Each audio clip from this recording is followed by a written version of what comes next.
It's official, kids. This bus, it just pulled out of the drive. So Jen Sprague here, your happy health coach. So excited for any soul that was able to tune in here today. I love you all, and I know you all. This is wonderful, you guys. And thank you for all those who are coming later to see it.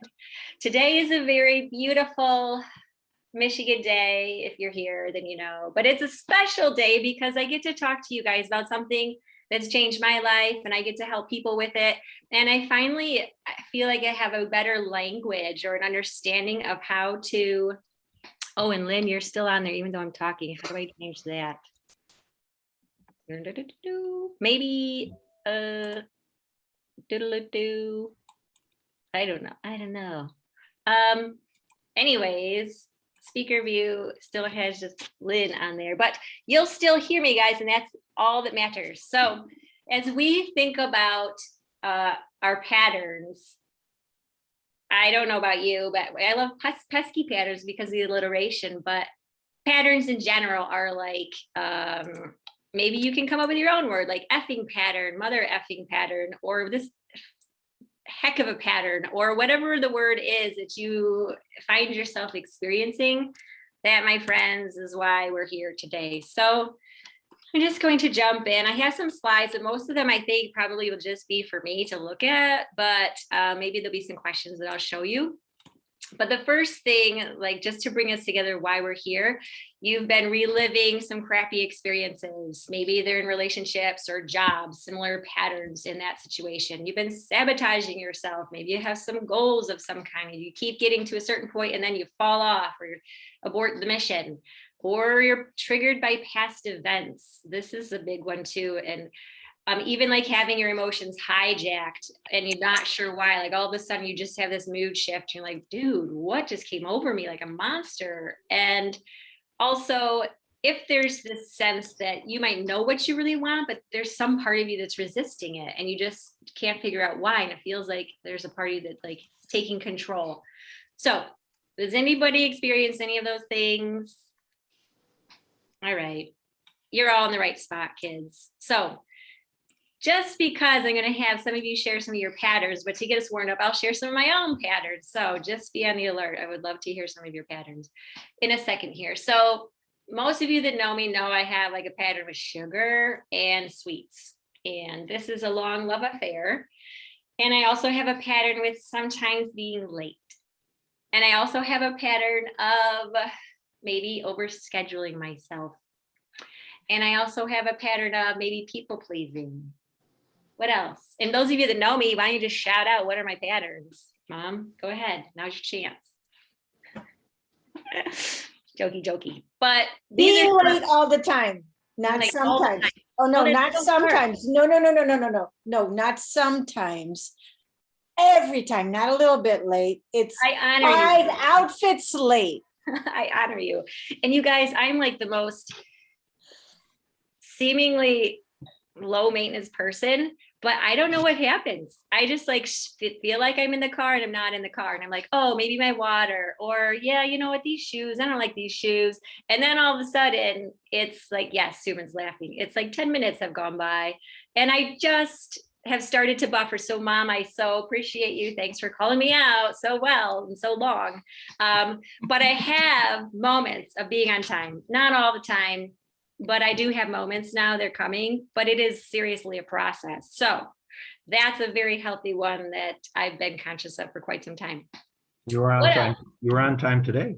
I was on time today. Thank you, Paul. There it is. And that's why we need community, guys, to help show us. And I was going to attest to the fact that, Jen, you do show up sometimes on time, actually with us most of the time. So Shannon, you're just getting the other end of the deal. Love you, Mom.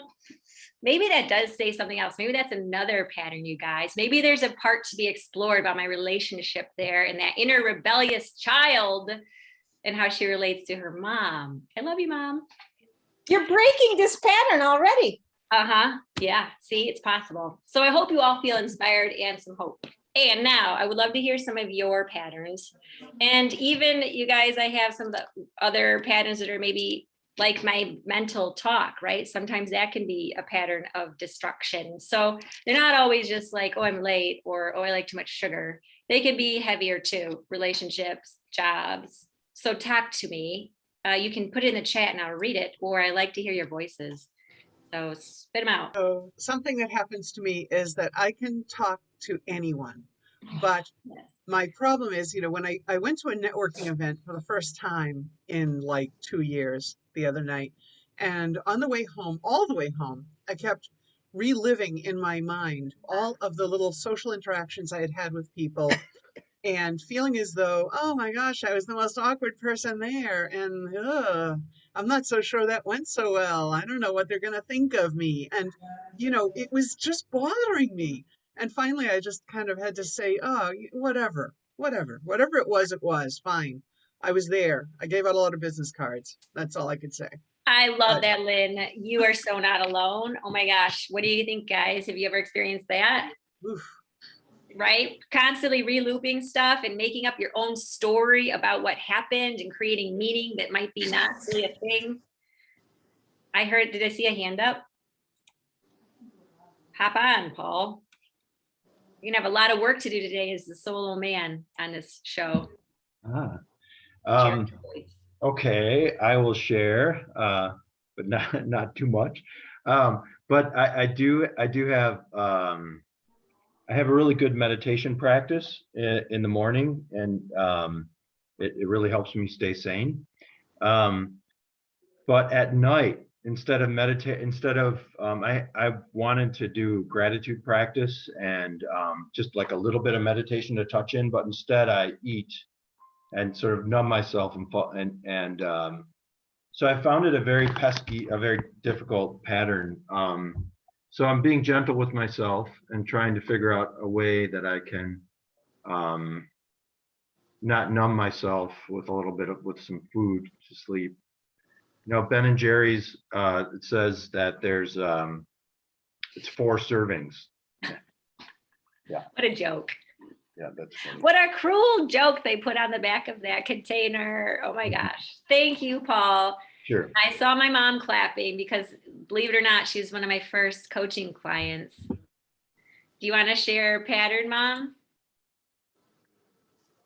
I have a zillion of them, but I just started that eating at night too thing. Maybe the planet's vibration is raising and it's doing something, and we need more food to metabolize at night for our active dream life.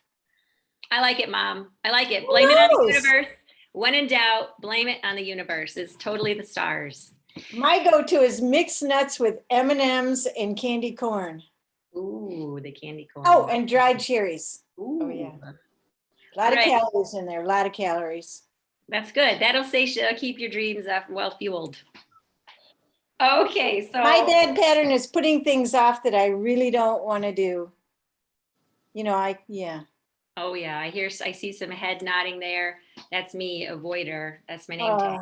Especially with paperwork. There we go. Paperwork. Mm-hmm. Yeah. Okay. Who would like to eventually enjoy doing paperwork? Get some joy out of it, some pleasure? It's possible. I know, right? It seems like impossible, like nobody ever wants to do paperwork, but it is possible. Thank you. We could make rainbow colored paper so that every time we write on it, we feel happy. That's a new product. Yes. Somebody else patent it. I love that. She's the idea maker, kids. All right. Rainbow paper. I'm totally into that. And I love it. Okay. So I also see Lindsay here. People pleaser. Shannon putting things off. You have a conflict with. There's that avoider. I love that. Amy, I do that too. Love it. Mrs. B worries about everything. Oh, yes. It's a heavy burden to bear, this world. And Lisa Reifert, I see that. Yes. Oh, the eating at night. Okay, thanks, guys. This is fantastic. So we're clear that we have some patterns that are sticky, pesky, insert your word there. Before we move on, what are some of your positive patterns? I can start because I know that's the hardest thing to do. We can all nail 10,000 negative patterns, but for me, I think I'm pretty friendly. When I meet people, I'm pretty welcoming. I think that's a pattern that I've recognized in myself. There's one. Who's got another one? She's laughing still. Gratitudes. Oh, yes. You have a wonderful pattern of gratitudes and a physical habit of gratitudes, which I love. Yes, you had me, Mom. So, Non-judgmental. beautiful, non-judgmental, and that is true. I think I appreciate that pattern, Paul. It's really important. And I recognize when I was a teacher, I saw a pattern in myself that I called at first inconsistent when I dealt with children. And I realized that it was really maybe part of me, but also this ability to like give lots of chances and to allow somebody to start new and fresh the next day. I think that is a pattern that I had that was actually beneficial for my students because their brains are not developed and they make mistakes all the time.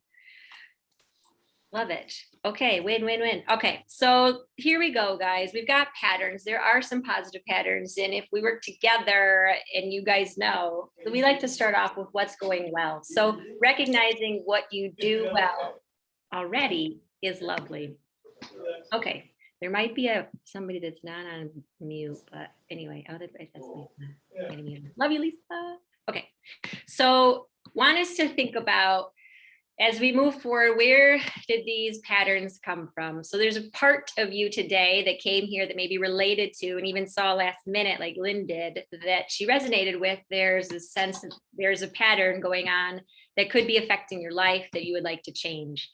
And some of the other patterns are born out of some of these deeper things, not feeling worthy, not feeling good enough, not feeling like you belong, maybe not even believing that you're capable or you have the capacity to do something. That's a lot of avoidance there for me. Feeling like you're not perfect and wanting to be perfect. And then even feeling like you might be insignificant or even invisible at times. Those are some patterns that might be underlying some of the behaviors that we're dealing with. And so how does a pattern like that begin? And lots of you guys know, and I would love to hear, you can stop me anytime and interject if you have something to share. But when we think about these patterns, we would like to understand part of the first process of changing or healing a pattern is kind of understanding where it was born, how it got created. And so there is the juicy part of our story today. What gets in the way of us figuring out why we do the things that we do and why we have these patterns? There is this inner landscape that we have, right? We have this inner world and an outer world. And the inner world is actually a compilation of all the players in our stories.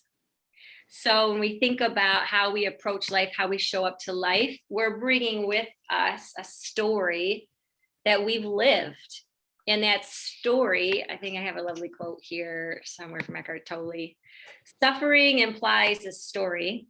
I heard him say that a few days ago, and I wrote it down. And then it made me think that story implies someone created a meaning out of an event. So when we're suffering, we recognize one thing to know, right? If this is the only thing you take out of this is lovely. When you're suffering, there's probably a story behind why you're suffering, because whatever meaning Okay. Hi, Lisa, I love you. Whatever meaning you put behind a story is going to determine how you feel about the world around you and how you feel about yourself. So as we went through life, we navigated all the twists and turns. We survived childhood somehow miraculously. We had lots of events occurring, some of them great events and some of them traumatic events. And each event, there were characters in this story that you have. And so the human ability, when we're developing this human experience, we have this personality.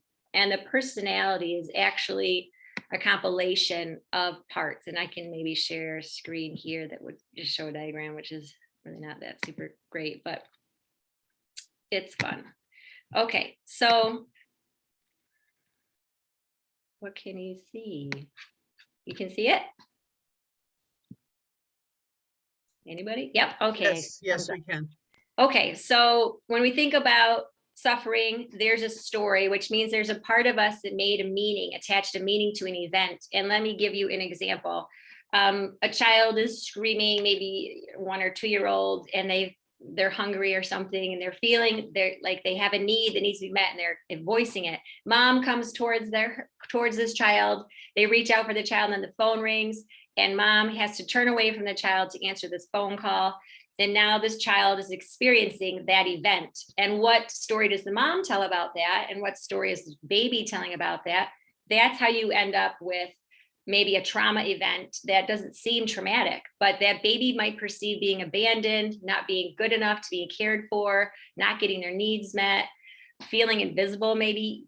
Those are the types of meanings that a child, a baby, might create out of a situation that doesn't even seem very traumatic. And then you add onto it the real big T traumas that we all experience in life. So as we think about where we are as adults, it's a miracle we made it as far as we did, because we've got all these parts basically inhabiting our existence and our behavior. So wanted to share that when we think about your parts, there's an unconscious self and this conscious self. And then we have like our spirit and our body and the energetics of our whole system. So our whole being is wrapped up in all these variables. When we think about the unconscious brain, that part of us really wants to feel protection and safety. It has some needs, protection and safety. When you think about your conscious self, it wants growth and happiness. And you can see where these two things might be already going in opposite directions.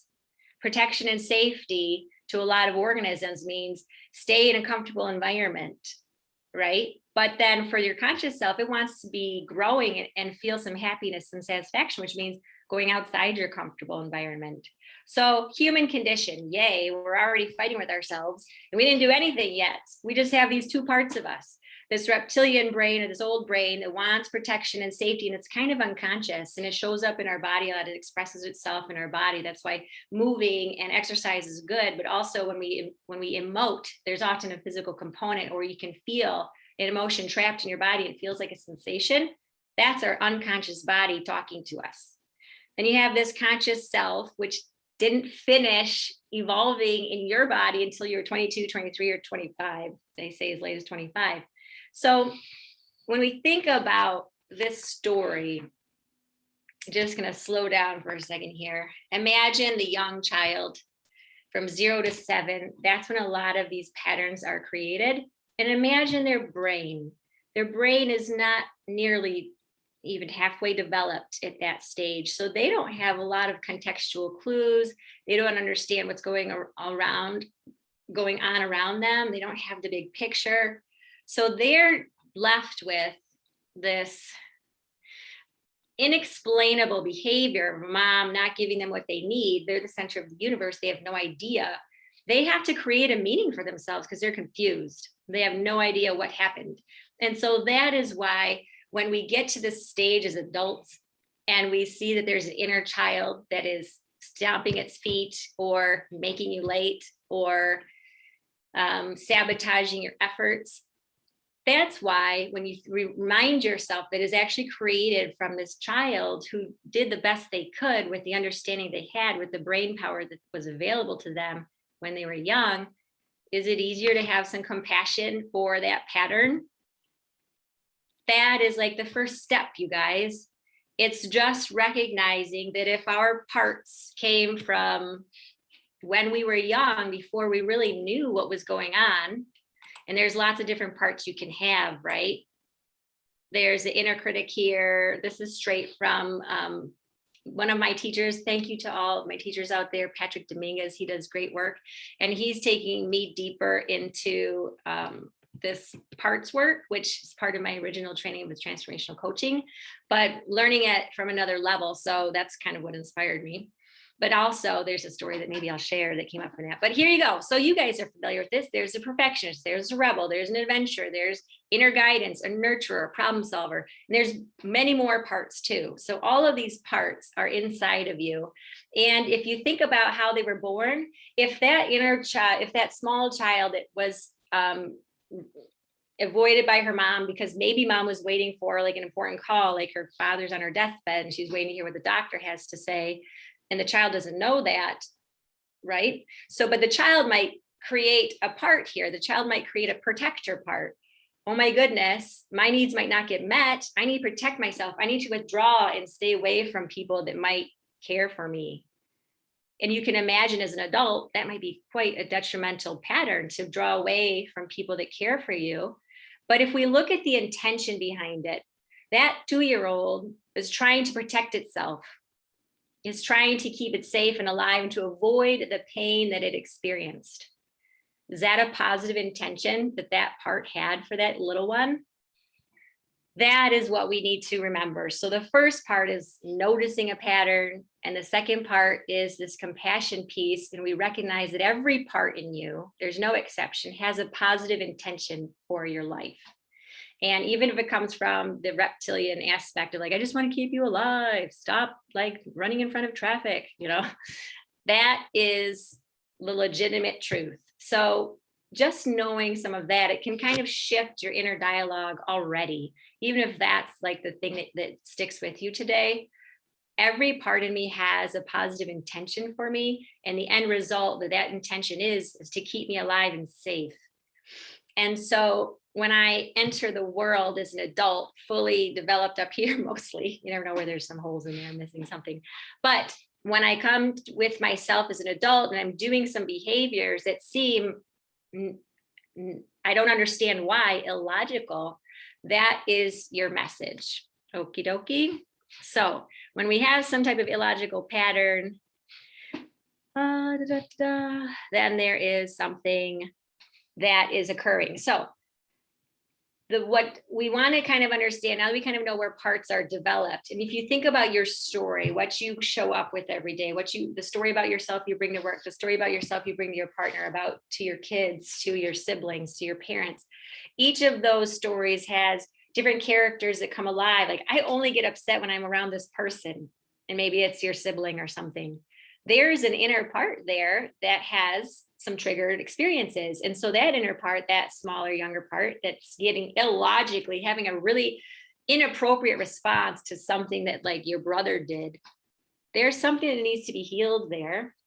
And so every part, if we're just clear on what a part is, it's a state-dependent neural network in your brain, in your neurology, with enough functional autonomy to run its strategies without control by the rest of the mind. That's terrifying, right? Without control by the rest of your mind. So there's so many things that we're on autopilot for, so many triggered reactions, things that don't make sense that I do.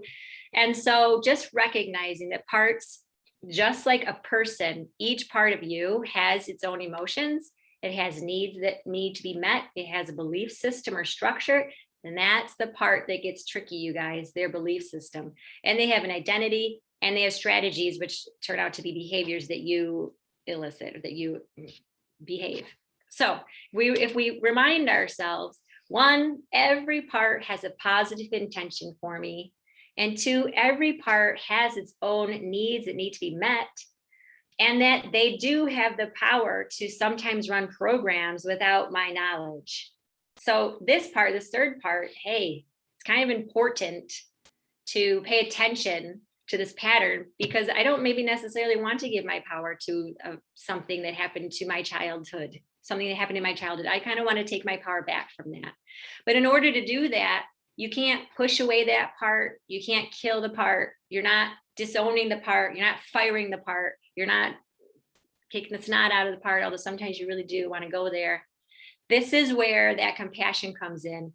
You remind yourself, hey, there's a positive intention here, and I just need to figure out what that is. And that's the gift, right? So what else do I have in here? Oh, we do love self-acceptance and love. So here's the choice that we have, you guys.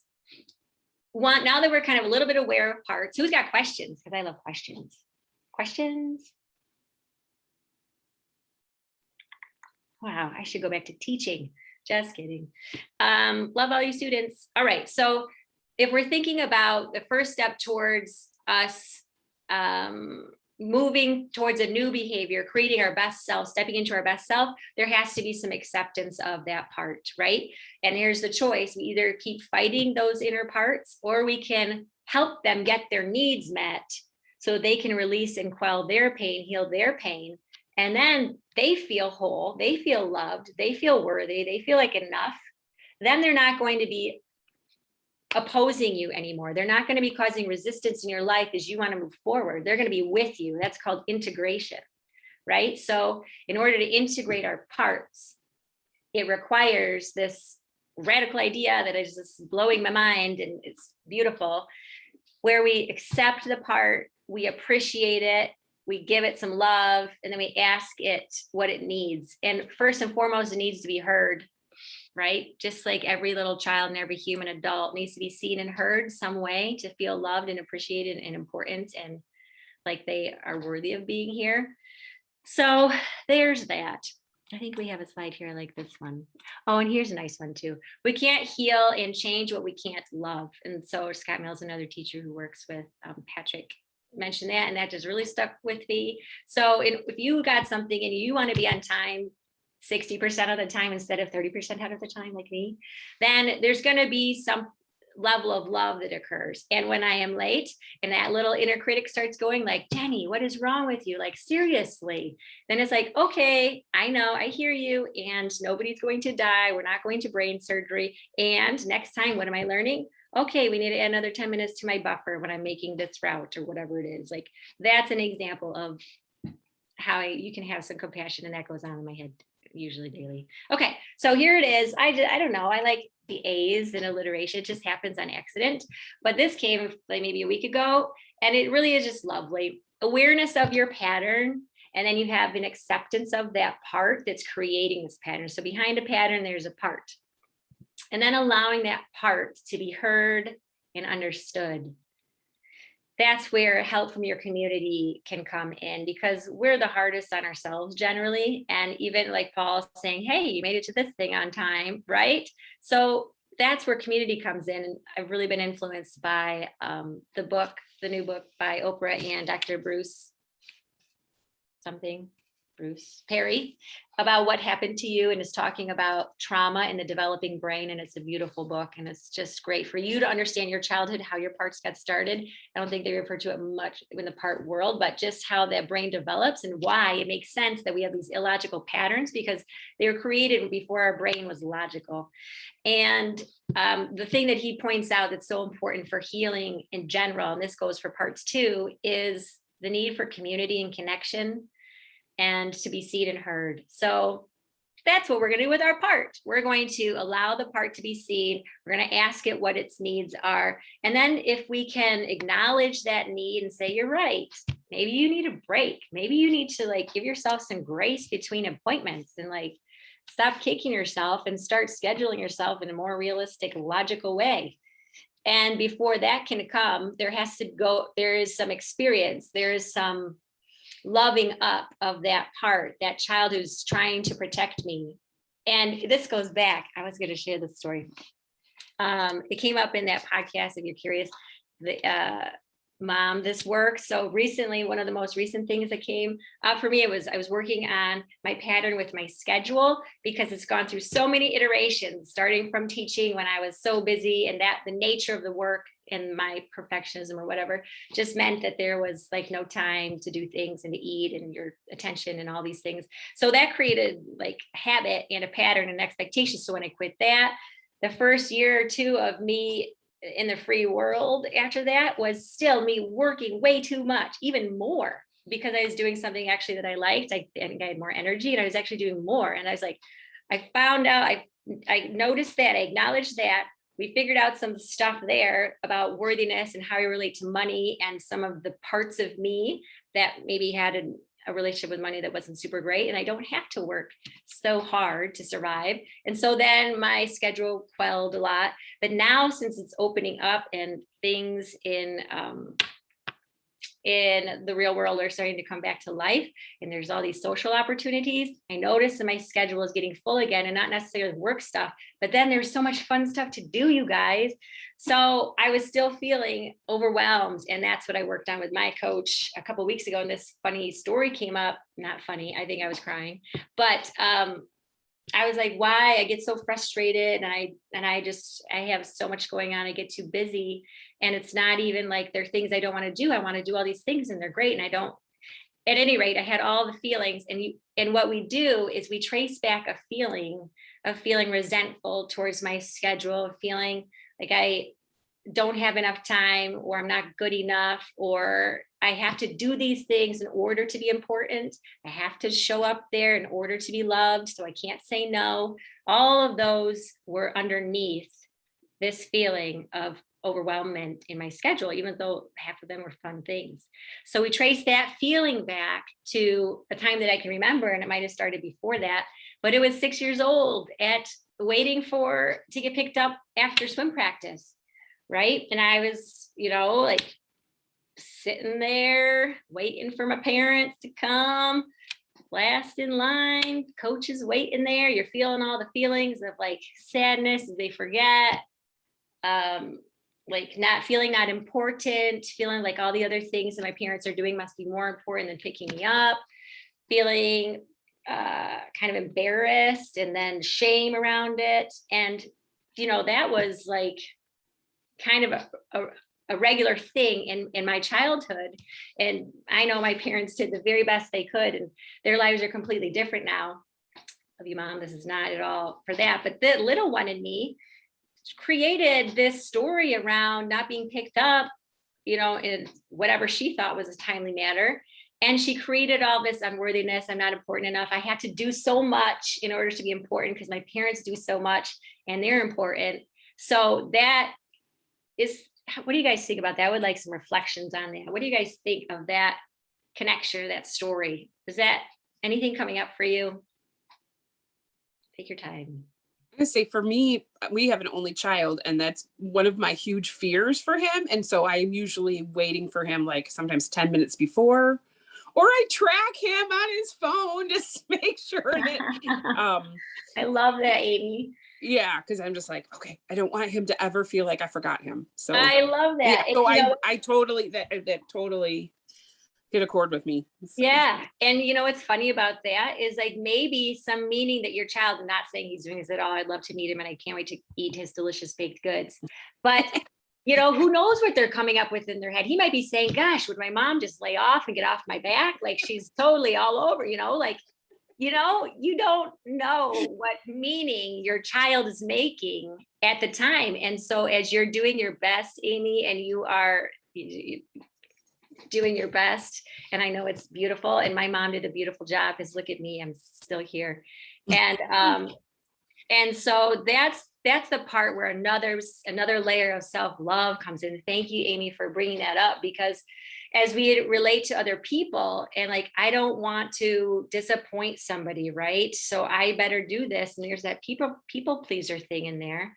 And so some things that we, these beliefs, that little Jenny had some belief about that related to being picked up at school. It's not like my parents were beating me or something, which is totally, that happens, right? And so just imagine the healing that goes around the parts that are protecting a child that's gone through something like that.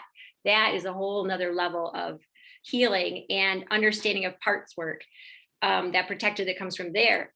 But just the awareness that for me that came from that, and I was like, well, I have some work to do with that version of myself. And just me knowing about that little connection is not going to be what makes me on time, or what makes me have an automatic flip of the switch, healthy schedule. Although, and Paul can attest, been doing much better the last couple of weeks since that happened, of like letting it be okay for me to say no to some things that I was maybe really looking forward to, but like taking stock of the energy level and what was present for me, that, hey, it's best to not do that. That adult side of me comes to take care of me. And I let that adult self make that decision instead of the child running the show in that situation. So how do you guys feel? I can't see anything. This is really fascinating. I'm just like, oh, you guys feeling good? Yeah. Okay. Could I say something? Yes, please. So you're saying that you had this experience where, as a 6-year-old, where you may have felt abandoned, and then you're saying that so around issues today, around time, you have this story, this part, and it's related to like you might be overly concerned about time when you make promises to people for time, and you have this people pleaser inside you, born out of that experience. And I know whenever I have a people pleaser, I have my inner rebel says, screw you. And so there's some conflict between, Oh, and yeah. is that a connection to these parts and how you, like, you said something about the people pleaser. Whenever I hear people pleaser, there's a rebel that comes. Awesome. Yes. And so thank you, Paul. And that was the perfect time for me to ask for you guys to put in the chat or wherever, like something that you're wondering about, that you're taking away, or something aha that you have. But that's a beautiful concept that you just bring up there, because we have a people pleaser and a rebel residing in the same personality. We have a main personality, and it's composed of these different parts. And at any one time in my life, there could be a part that is rising to the challenge. And if I'm answering my email, it's that very responsible adult in me. And notice that one's in the back seat a lot.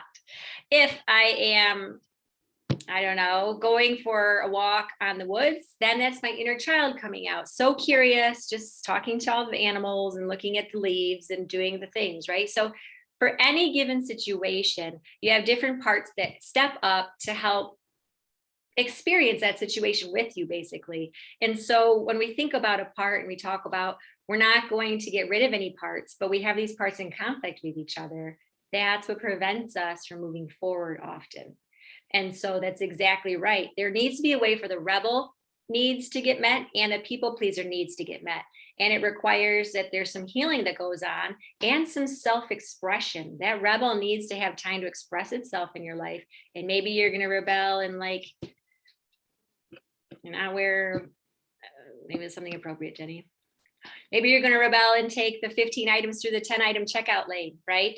That's not going to like be the end of the world, versus me rebelling and being like, he was kind of snotty when he said I should be here at this time. Nope, I think I'm going to be late, and that's going to hurt me, and it's also disrespectful. So there's ways that we can still honor each part of us that's coming up to say something without sacrificing or sabotaging our own movement forward towards our true desire, which for most of us is contentment, happiness, peace, connection, love. So thank you, Paul. That's beautiful. What else, guys? I wonder if I can see my chat. I'm going to stop my share so I can see the chat. Oh, Lynn left. Yes. Letting the rebel play is fun. Absolutely. And thank you for being up, saying play and fun, because somewhere in this, we're going to wrap things up here soon, kids. But the goal, this is the last message really that we just kind of got into. There's gold and then there are hills, but how do we get to the gold? It doesn't just pop out and be like, here I am, come get me. It needs to be found, and it needs to be uncovered and unburied. And so this is where the inner work happens. And this is where commitment to yourself occurs. And that's where you reach out. The adult in you might decide it's time to make a commitment. I need help with this healing. So let me ask my best friend to come over and I want to talk to her about this pattern I'm having and see what her insights are. Or you go to your professional and you see a counselor, or you see a therapist, or you find your knowledgeable aunt or uncle, whatever it is, there's resources. And so figuring out what the gold is, what's the message in your mess, which I know Mrs. B remembers that. I heard that somewhere and we said it at some point. So that is the last thing to leave you with, is that one, every part has a positive intention for you. And two, they're there to give you an important piece of information. And for me, when I get resentful and I have some anger about my schedule, that's a part of me that's asking for something. And that thing, the message that I got at that point was, hey, it feels good to rest. And resting is an actual activity. And you need to put that in your schedule. So talk to me, Danielle, Mrs. B. I was just going to say, yeah, I said there's gold in every part of your story. It's just another way of saying there's a message in your mess. I was going to say the part about being in community. You mentioned going through this process and being able to do it successfully. It's helpful to be in community. I just want to say, I think that's really, really important. Here's an example. Remember Monday, we were trying to do a live. Yes. And the reason Jen and I were trying to do a live is I'm committed to supporting her and spreading her message. And we go live on Mondays on my page. And I was trying to do it while driving through the mountains of California. So appreciate that about you. You know, I wasn't the one driving, but I was in the car and it was not going to work. But I'm such a people pleaser and I worry so much about doing for other people. But here's the thing, when it didn't happen twice, Jen gave me grace, because in community, if you're in community with people who understand what you're trying to do and how you're trying to shift, she recognized that that was a pattern of mine. Me agreeing to do that live was completely unrealistic goal. Totally. And she probably knew that. But when it didn't happen, she said, that's okay. Maybe this is the universe telling you, stop trying to do so much. So I wanted to say thank you and like put it out there that being in community with others and aligning yourself with people who understand this whole thing allows you to ride through those patterns with a little more grace. Oh, I appreciate that, Mrs. B. That's exactly right. And with community is that support that you just mentioned. She wanted to support me. That's community. And she got another person to come just like 10 minutes ago. Well, 10 minutes before we started. So that's awesome. Someone else heard the message because of community. What else, guys? I should maybe look in the chat. Dun, dun, dun. There's Golden. Yes. Okay. So wrapping it up here, I would love to hear, because I'm curious, what is your favorite takeaway so far from what you've been introduced to and the journey that this experience that we shared together took? I'm curious. Me? Awesome. Let's hear it, Shannon. I like the part where you reminded us how a lot of these patterns we have are not only unconscious and they're running the show, but they're from when we were children. And some of that time was pre-verbal, which you pointed out. You know, we didn't have the words to even, I mean, all we did from like 1 to 4 is absorb emotionally our life events. And so we're not aware of that, of course. We don't even if you went back in therapy, you don't have words. So, woof. But at any rate, the point is, you brought that up. And I think the awareness of some of these familial patterns that come from the family, if we can just, once we look at them, like you said, to be aware of them and look at them, once we look at them, it makes sense. And then it's like, oh yeah. And then it's much easier to let it go and say, well, you know, thanks for all of that. But frankly, I'm an adult now. Let's go here. Hop aboard. You know what I mean? So you can include that little part that's been causing a lot of trouble that you weren't even aware of because it's at the unconscious level. But you know, our bodies bring things up and point things out. Yes. So yeah, it's pretty interesting. I thought that was really interesting. Awesome. Anyways, that's all. Thank you. I appreciate that, Mom. And I like that you put here, rebel playing is fun. And you guys, once you start to recognize the different parts in you, it does become fun. Like, oh, I just sabotage myself, which is not actually a sabotage. It's actually a part of you with something to say. And that is a gift, whatever that thing is. And so there's, you know, somebody said the other day, there is no sabotage. There's no inner critic. Those are actually parts of you with something to tell you to help make your life better. But then it becomes fun. Like, oh, cute, Jenny, you're late again. That's so precious. Like, ooh, like, what did we do? And what did you, you know, what are you rebelling against maybe instead of being on time? So it can become playful where you just are curious about your parts. You want to understand them. You want to meet them. And then you want to help them heal. And in that process, that's a layer after layer after layer of self-love. And that really is the healing juice. And I think that when we do, like Shannon said, when we're allowing ourselves to give some grace, because a lot of the patterns were developed before we were developed, then that child did the best she could. And she actually was a miracle worker. Look what she did. She survived this far on that pattern. That's amazing, right? Then it's like the self-talk can ease a little bit and it can become more playful and it can be more graceful and gentle and kind to that inner self. And even you see the parts in other people that you love and you can give them compassion so much more easily because you're like, oof, that's a painful part. I like to know where that came from instead of taking something that they did personally that's not logical. So beautiful, you guys. Golden every part. I don't see anything else in there. Does anybody else want to voice something? Jen, I was just going to say what you just said, which is the more aware you become, the more you can see it in other people and have a little Mm. bit more, I don't know, understanding or grace around like, why are they doing this? If you kind of come at it from that way, not saying it makes it easy to accept it, but at least you have better insight. Ah, that's beautiful. You're right. It's lovely. I can say like the compassion will grow. And when I'm more compassionate for myself and more compassionate for others, and that heals our community. And Lindsay, you had something to share too. So I have a question. I think it's the parent in me that's saying this question. So from the story that you shared about waiting after swim practice, so is it like, do we create these patterns based off of one experience, or is it multiple experiences required to make a pattern? I'm just wondering, I think, because I'm like scared about what I'm doing to my kids. So I'm like, oh God, that's gonna ruin them.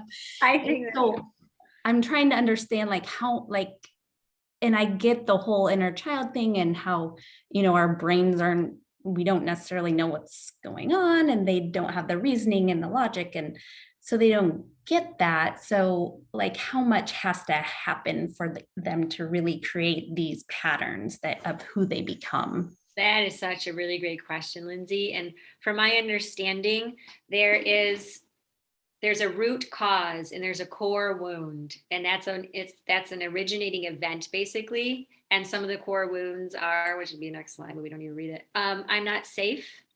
I'm not loved. I'm hiding. I can't trust, and I need to be perfect. Some of those core wounds are, and they could be created from something so innocuous or so benign, like my mom reaching away for the phone. That didn't happen to me. I don't remember that. That's just a lovely example. And then the child has this whole abandonment issue. But once a core wound has begun, there's a whole storm of emotions around that core wound. And then there's going to be a string of events from then on that basically relive that core wound in moment. And that's called like a gestalt. That's a series of events that is all related, and they're all pieces of this one whole, this experience of feeling unlovable or whatever it is. And so it's like the lens that we see the world through. And so even if something doesn't relate to anybody else in any other way, like how do you get that you're unlovable from that? That makes no sense. The lens that the child is looking through is going to be colored by that core wound experience. So it basically depends on the individual too. And I am not an expert on that question that you answered, but that's my understanding, is that, two kids can have the same experience and they create different meanings from it, and they're affected differently. And so their lenses are going to be different moving forward, even though they experience the exact same thing. And so there's no way I can think of to prevent said things that parents do to their children. And I think that the gift of growing up and having an undeveloped brain, that's part of the human experience. And so part of the growth and involvement of a human is to possibly see some things that need to be healed and some stuff that's going on, and then like heal it and move past it and move beyond it, and then use that healing as a tool to help others. And so you can just think of, however I messed up my kids, I'm just giving them a great tool belt, and they're going to have so many tools to like maneuver through anything through life, and they're going to help so many people with all the wounds that they have, that they will eventually heal. Now that is maybe too much, but does that help, Lindsay, as far as I'm not sure exactly, and every kid would be different, but it can be one event that's going to color other things, or it could be just one event, I suppose. But usually then the other events basically build and reinforce, because we see what we want to see basically. And so if I want to see that I'm unloved, to prove that my belief about being unlovable is actually true, then I'm going to see all these things that are proving that instead of otherwise. But I feel like Sibby had a question. Did you want to share something, Sibby? Oh, I do. yes. Lindsay's question reminds me of something. I have many children, and every family event has 13 different parents and children, 13 different stories with it. And each story has how many different parts of them involved. So as a parent, I can't hold myself responsible for every problem my children have because I did something to them when they were nonverbal or too little or didn't know what to do. But as a person, if I can find my patterns, I will, as I think Mrs. B said, or somebody said, I will see those patterns in my children. And I can say, are you feeling this way about something? Did I do something that makes you afraid I don't know what you're up to? Or I'm really sorry I'm late. I seem to be late a lot. It has nothing to do with how much I love you. I just got caught in traffic. I mean, I'm picking up soccer players, hockey players, piano lesson people, choir members, all these kinds of people at one time. And I really, when I'm going to get them, they are on my mind every second because I love them. But if they feel unloved, I don't know that unless they can express it or I can see it. So do I feel unloved? Where do I feel unloved? What does that look like? How does that play out? Kind of a thing. You know, and sometimes, you know, your children, you'll get to a point where, you know, boy, one child, when they're not feeling like, I have a grandson, 2 grandsons in a family. One is 5. And if he feels he is not the center of attention from all of the other people in the room, we have a screaming tantrum over something. Parents aren't seeing that. They're going, oh my word, he's upset again. What have I done now? You know, how do I fix this? He just wants everybody looking at him, talking to him. So what is that? Why does he want to do that? Mm-hmm. As a parent, be the parent, love your children, love them, love them, love them. And things will come up. And when they're older, they'll come and say, you know, you really blew it when this happened. Right. But that's what I was going to say to Lindsay. Bank on it. It'll happen. Yeah. It's fine. I tried to be the best parent in the world. I'm sure I screwed up somewhere. My kids have told me that. It's fine. We're all fine. Just wading through this life. It's like you said, Jenny, you're alive and you're well. Yeah, I think that's so beautiful. Thank you, Sibby. And thank you for giving permission to be a parent. And it goes back to some paradigm that I love to kind of live by, is that what's best for me is what's best for everybody. And starting to like filter through how I say yes to events that I like go to or not. If I need a break, then, and that's what's best for me, then guess what? The show's going on without you, Jen. You don't need to be there. And the next time I see somebody, if I'm more filled up and more energized and can be more a better listener to them, they're winning. So as all of us are attending to our own healing, and our children, I think can see that. And we can even say, like, if I'm about to go off on a student, if I could have been like, you know what, I'm really triggered right now in this moment, and I have some really big emotions, and I'm going to go take myself in the other room and get myself right before I come back and talk to you. And that is like, okay, Miss Sprague is pissed. And, you know, like, okay. And then they see me go back and do my thing and like take my deep breaths and be like, yeah, they're just a kid. They're just a kid. They're just a kid. Then you come back and you can listen with an ear that's different than if you're just like, dude, what were you thinking? Like, you're going to burn the school down, you know, like, anywho, that's time for another time. But I love the do what's best for you. And in the end, when we're an adult, we are responsible for ourselves. And that's where we have to learn to take care of ourselves. And we have to learn to take care of our inner children. And nobody else is responsible for that. And that's where you also have to have grace, because you can only do so much in a day. It's not like once I've learned my pattern, I should be able to heal it that second. That takes time. These are neural networks that are unconscious. And so to rewire a neural network takes time, because I've been stringing along that gestalt for 30 years. And so there's going to be a period of healing and of redesigning the new pattern, and of like constantly interrupting. Hey, why do I feel guilty right now? Hey, why do I feel guilty? What is that? Where's that coming from? And like attending to the needs of the part that's feeling shame or something. Guys, we could talk about this all day. It's already 12:59. I so appreciate this. I didn't even talk about like how I can help you, which everybody here already knows me. So for anybody that sees this in a replay, obviously, like I love this work and I want to help people. And so my discovery session is always open. Transform yourself. Just come and see, ask me about your patterns. We'll figure out what you really want and your first steps to getting there. So yeah, you can all find me on jensprague.com, but that's basically it.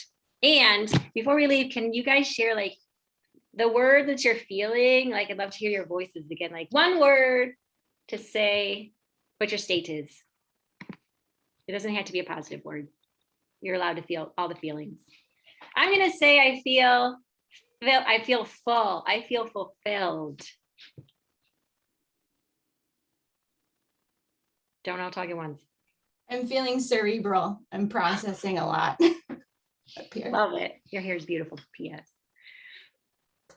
I feel really happy. Happy. It's just nice to be around people who are like-minded. You know, there's a difference between community and like-minded people. And it's really a gift to spend some time around people that are like-minded. Thank you. And it leaves me feeling very light and happy. We'll take that. Reflective. Yeah, that's a good one. Love that. On my parenting. No kidding. They're the biggest gifts you could give them, you guys, when they actually love themselves and they don't need you. I don't know. I'm not a parent. I just made that up. I'm going to check out with gratitude. Awesome. Yay. So I'm grateful you made it, Paul. Thanks for carving out that time. Yeah, I'm glad I came. I just know there's going to be some men that watch this and they're like, yes, taking it for the team for us. You do good work. You guys, Paul does this kind of work. Yeah, I'm a therapist. Yeah. So more men supporting men. We love it. Thank you. Okay, so a few words out there hanging. I got all day after this. My word is overwhelmed. I love you, Lindsay. You and I should chat just for a discovery session, just for fun, because we're in the same community, man. I'm just there to listen. What else? That's real. I think my word for Lindsay's overwhelm is complicated. Isn't it though? It's like simply complicated. It's like so simple. Oh, I have these parts. They developed when I was really young and didn't know anything. Oh, that's simple. But then it's like, what do I do with it now? Yeah. That's complicated. Kathleen, I don't know if you're there, but I'm sensing your vibes. I release you from having to say anything since your screen's not on. All right, you guys. I so appreciate everybody being here. This recording is ending. Oh, geez.